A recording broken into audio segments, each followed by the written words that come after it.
So welcome back to the channel, everybody. This is John with SwingFit, and yes, class is back in session. Today, we have another killer video for you where we're gonna peel back the layers to share 5 tips to help you understand not only what are some of the things you want to look for in your next fitting, but we also want to help you understand what are some of the things you want to avoid. And we feel that this information can potentially be the difference maker to help you get the most out of the fitting process. So if this happens to be your first time, or if you never watched any of our content before, then I promise you, you are in the right place, especially if you want to learn more about the club fitting process. So without further ado, let's jump in and talk about these tips.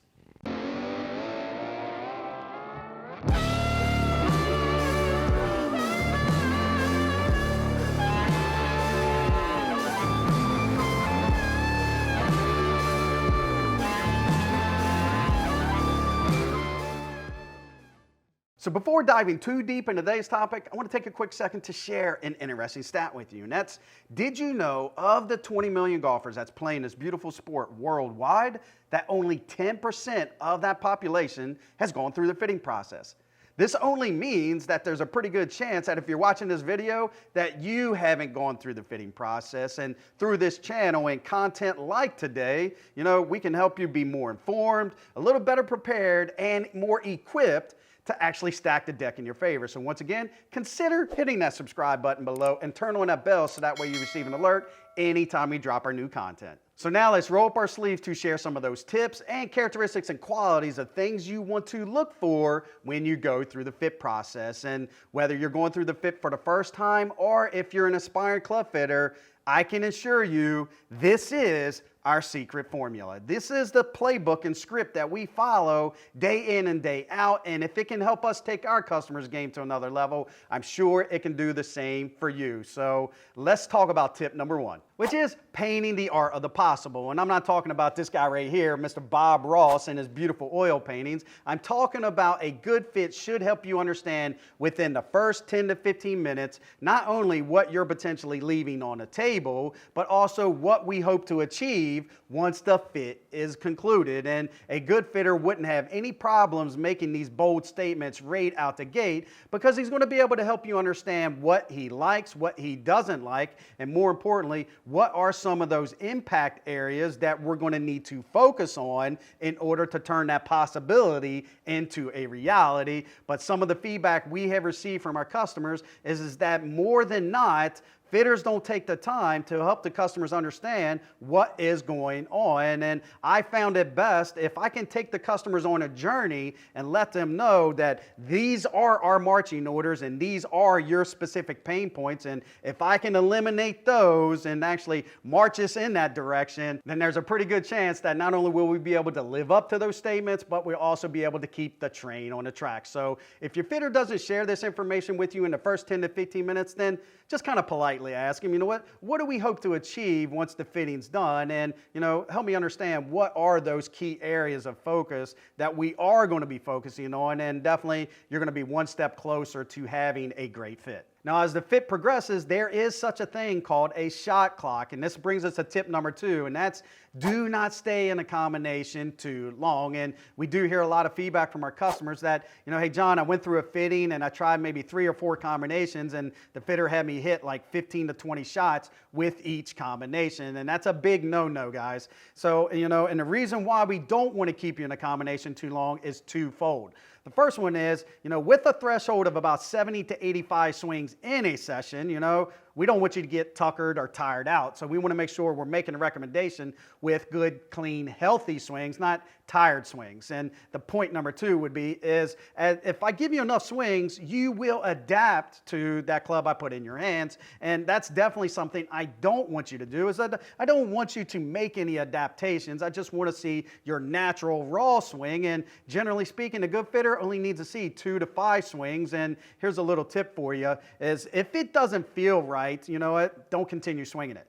give that feedback to your fitter so that way he can move on to the next thing, because if it feels too stiff, too soft, too whippy, or whatever, make sure you're sharing that feedback so that way the fitter knows which direction he needs to go with the next combination. Now, this one is a big pet peeve of mine, and we do hear a lot of feedback from our customers who describe the situation when they go through the fitting that it was almost like the fitting didn't have a sense of direction. And they went on to elaborate that it was almost like a whack-a-mole approach of like, well, the fitter just put this combination in my hand and that combination in my hand, and they must have tried 10 to 15 of them, and at no point did he help me understand what we was trying to achieve from one combination to the next. And please understand this, it's my responsibility as the fitter to bring you along for the ride, right? I don't have to go down into the weeds and, and help you understand how we make the sausage, right?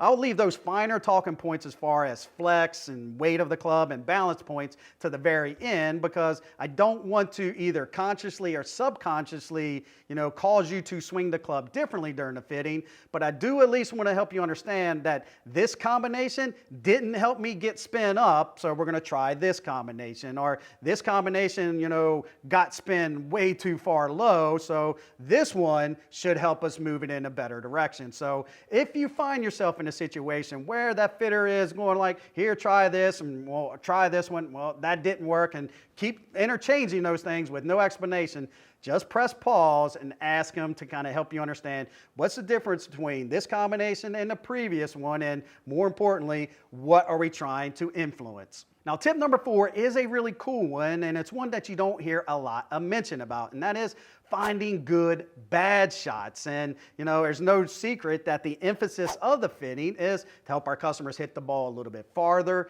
maybe tighten up the dispersion, and to be more consistent. But what about those bad shots? We're going to try to do our best to eliminate them altogether, and if I could turn those bad shots into better shots, so that way you don't have the double whammy impact, right? Loss of direction and distance, then I can definitely give you an opportunity to get up and down. So whether you're putting 20 feet from the right of the cup or 20 feet from the left, what's it matter? You still have a 20-foot putt. So definitely that would be a key call out during the fitting session, and make sure that the fitter's taking the time to kind of show you how are you doing on those bad shots. Now, closing out our top 5 tips is learn something new about your swing, right? I cannot emphasize this enough, and we usually leave this to the very end of the fitting session, and this is where I challenge my fitters to actually just leave the customer with 2 to 3 tips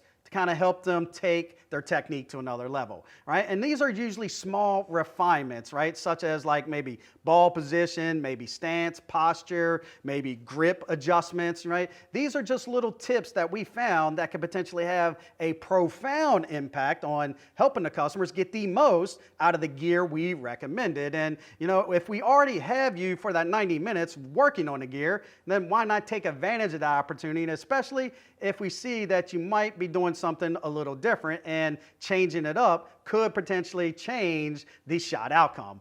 So guys, at the end of the day, when you go through the fit process, always, ask the fitter, well, thank you for your time, thank you for helping me identify the gear, but from the delivery perspective, is there any tips that you would like to share that you see that I'm doing that I might be able to work on, or maybe even partner with a swing coach in order to take it to another level? So in closing, we truly hope you found value in this information we shared with you today. And if nothing else, we at least now hope you have a good understanding of the 5 characteristics that can actually make up a good fitting, so this way you know what to look for. So if you have any questions or comments, do me a favor, leave them in the remarks below. And until next week, don't forget to take a look at one of these videos over here, because there just might be a couple golden nuggets that can help you take your game to another level. So thanks again for watching.